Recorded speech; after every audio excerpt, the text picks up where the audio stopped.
For people who don't know about you, tell us a little bit more about Cappella Pratensis. Cappella Pratensis is an ensemble for polyphony of the 15th and 16th centuries. Essentially an a cappella group, although we work with instruments sometimes. And we're from the old school of authentic, I don't know if I'm allowed to use that word anymore, but performance practice. That is, we really try to get to the heart of the performance conditions from the time when the music was written. When it comes to Renaissance music, that means singing from a choir book, singing from a facsimile of original sources, or singing from part books, but again, in mensural notation.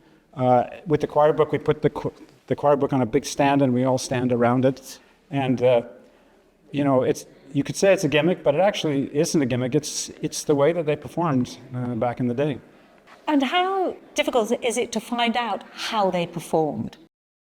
Well, when it comes to really how they performed, it's it's impossible. Obviously, we don't know what it sounded like. Was it exquisite and perfect, or was it way out of tune compared to the way we would do things now? But on the other hand, the setup, there's lots of iconography. There's lots of pictures of choirs, of these group of men standing around a choir stand. Sometimes with one person with their hand in the air, and also with their mouth open, so suggesting that the conductor was also a singer in the group.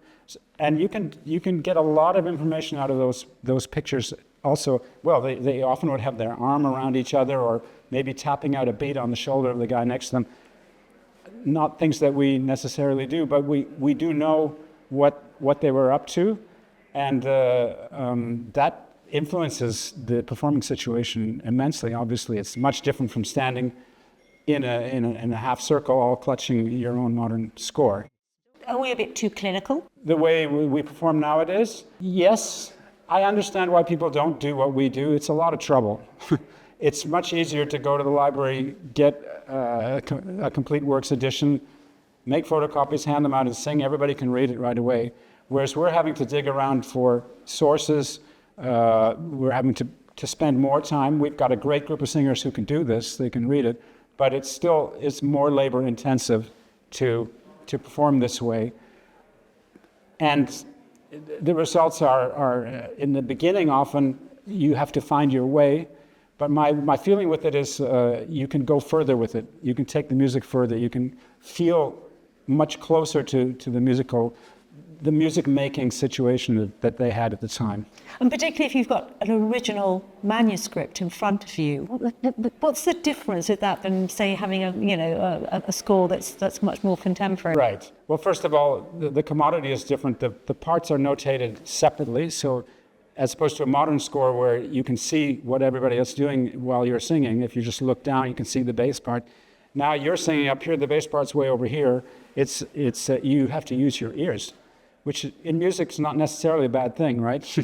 And but you lose a certainty that you have with your eyes when you use a modern score. So there's that element that's different. But for the rest, I don't know. We're learning how to do this. We continue to go further in this way of performing. One of the questions I'm going to ask you: what does it mean to you to win?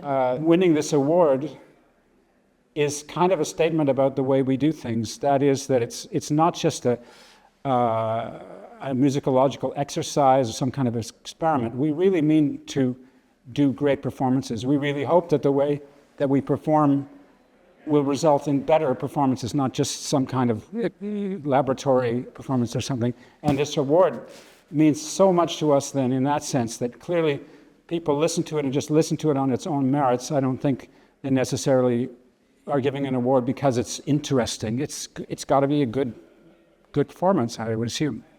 At the end of the day, it's the old-fashioned thing, it has to entertain. We're in the entertainment business. I mean, it sounds crass, especially with the music that we do, which is so much about the music of the spheres and the angels and the Renaissance and everything.